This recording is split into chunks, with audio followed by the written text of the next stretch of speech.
Hey everyone, welcome back. Hope you're having a fantastic day so far. So this month in January, if you received Social Security benefits, you would have received the first increase going out for all beneficiaries. That increase was 2.5% with the cost of living adjustment that was announced back in October of last year. Once again, those payments started rolling out in January for most beneficiaries. If you receive SSI benefits, you would have actually received yours on December 31st. Everyone else would have been on January 3rd and moving forward, depending whether you're a retiree or on disability.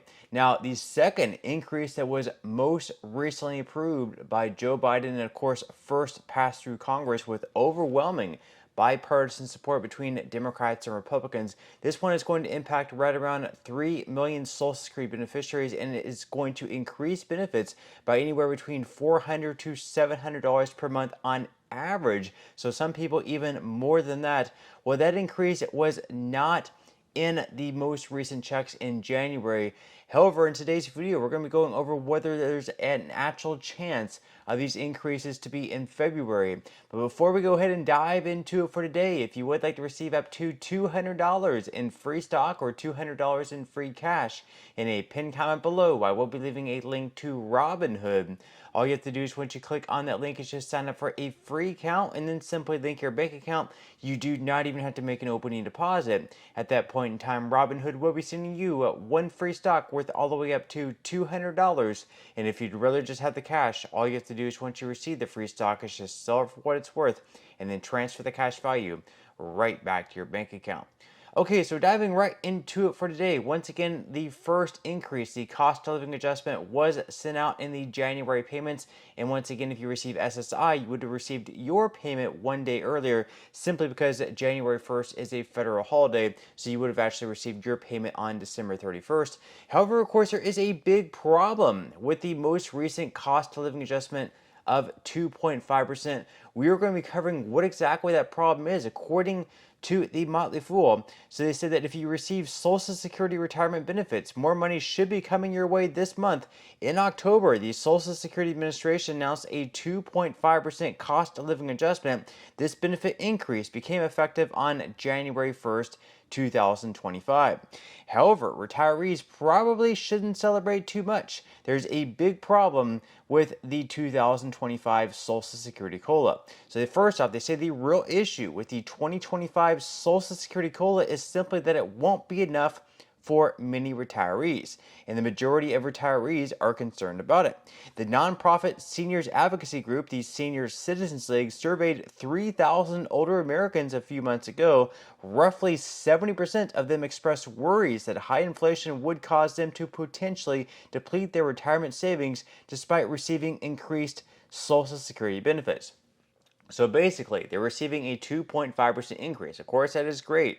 There is going to be some reductions from it, such as increased Medicare Part B premiums, and then the deductible is also going to be going up as well. But an increase is always a good thing. But their main argument here is that even though the cost of living adjustment is increasing their checks because it's supposed to be increasing it with inflation, inflation is actually a little bit higher than the cost of living adjustment each year. So the cost of living adjustment might be 2.5%, but inflation is 3.5%.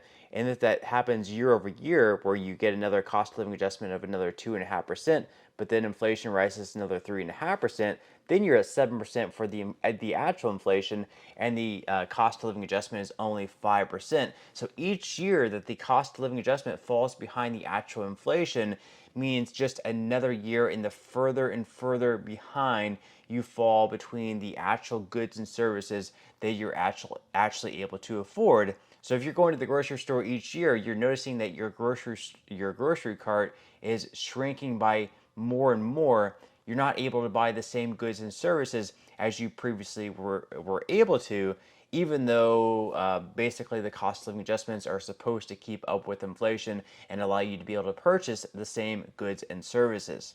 Now, the article goes on to say that recent inflation data appears to justify those concerns. The Consumer Price Index, often referred to as the headline inflation number, jumped 2.6% year over year, higher than the 2025 COLA. So did the Consumer Price Index for urban wage earners and clerical workers, the inflation metric used to calculate COLA. Even worse, the cost of some items that affect many retirees more than most other Americans increased at much higher rates. For example, the cost of eating out rose 3.6% in November. Medical care services jumped 3.7%. The latter is especially worrisome because seniors typically spend much more in healthcare than younger individuals do. Now, is there a solution? Retirees could hope and pray that inflation in 2025 turns out to be lower than the 2.5% COLA received for this year. Some might be able to stretch their money as much as possible to help make ends meet. Neither is an ideal solution, though. The good news is that the problem with the 2025 Social Security COLA could be largely resolved with a simple change. Replacing the CPIW with another inflation metric, the Consumer Price Index for the Elderly, or CPIE for short, would go a long way toward ensuring that annual COLAs keep up with the higher prices incurred by retirees. So basically, the argument here in this article, and also by a lot of lawmakers in Washington, is that they should be switching the way they calculate the COLA from CPIW over to CPIE, because the CPIE would much better reflect the things that people who receive Social Security benefits actually spend on. And typically, on average, over the years, they've done all the calculations and they figured out the CPIE is much, much larger. Well, not much larger, but a little bit larger, and a little bit larger over numerous years certainly adds up than what the CPIW is. So hopefully in 2025, lawmakers can come together, Republicans and Democrats, and they can come up with another Social Security reform or another bill that passes that betters Social Security in this way, where they switch the cost of living adjustment over to the CPIE rather than the CPIW, or maybe they can use both, and whichever is higher can be what the actual cost of living adjustment ends up being. This is a real issue, something we've been talking about for a number of years, where the cost of living adjustments are not actually keeping up with what inflation is. But with that, of course, leave your thoughts and comments below. Now, the second increase is going out. It has not yet gone out in January. It is going to take some time to implement. However, is there an actual chance this increase takes place in February? This increase is attached to the Social Security Fairness Act that was recently signed into law by President Joe Biden and passed through both the House as well as in the Senate in overwhelming bipartisan fashion. So we're going to be covering this article here by Government Executive. They say what we know so far about the Social Security Fairness Act. So first off, they say it will undoubtedly take time to implement this new law, as it impacts about 2 million beneficiaries who have earned Social Security benefits reduced because of the WEP, and close to 750,000 individuals who have had spousal and widow benefits payable on Social Security work record of their current, former, or deceased spouse. The repeal of the WEP and GPO will increase the Social Security benefit entitlements of the government worker or retiree who is receiving a pension from work not covered by Social Security. For most of you reading today's column, this would be the CSRS employees and retirees who are married or married to a spouse who paid Social Security taxes, and the CSRS employee or retiree who earned their own Social Security retirement benefit in addition to receiving a CSRS retirement benefit. So basically, the timeline here, once again, these increased payments were not included in January's check. So if you were expecting your 2.5% cost of living adjustment plus this increase as well, it might have been a downer that you did not see it in this month's check. Now, there is a small chance that this increase could be in February's checks, although right now the Social Security Administration is very short-staffed and they're already running behind on a number of things. So I wouldn't necessarily expect that increase to take place in February. I would say at very earliest March, but I would much more expect maybe April, May, or June for this to be implemented. I would be very, very disappointed if they don't have it implemented by July. That would give them several months to get this implemented, but we will have to, of course, wait and see. Now, the article goes on to say that if you are eligible for Social Security retirement, spousal, or widow's benefits, but haven't filed for those benefits yet, you may file online or schedule an appointment. And you can see right up on the screen here, if you go to ssa.gov/apply, you can apply for Social Security benefits. If you never went on there and applied, I would definitely recommend that you do so if this new law would impact you and allow you to then start receiving a Social Security benefit. Now, they go on to say here they have like a calculation also on the Social Security website that's very, very interesting.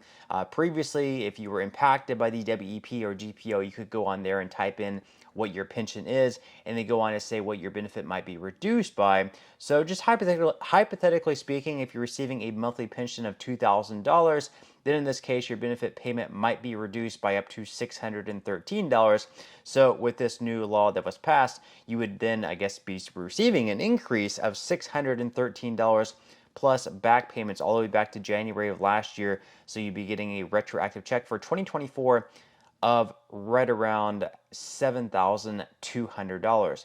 Then, as if you're impacted by the GPO, if your monthly employer pension before taxes was $2,000, then in this case, for spousal or survivor benefits, your benefit payment might be reduced up to $1,333. This is really the big one. This would be life-changing money to have your benefit on a monthly basis increased by $1,000 plus dollars. Plus, remember, you're going to be receiving the retroactive payments all the way back to January 2024. So it'd be like a retroactive payment for 2024 of like $12,000 plus dollars. That would be very, very huge. But again, this is a very useful tool to use. Remember to sign up for Social Security benefits if you have not already, and you are now going to become eligible for Social Security because of this new law.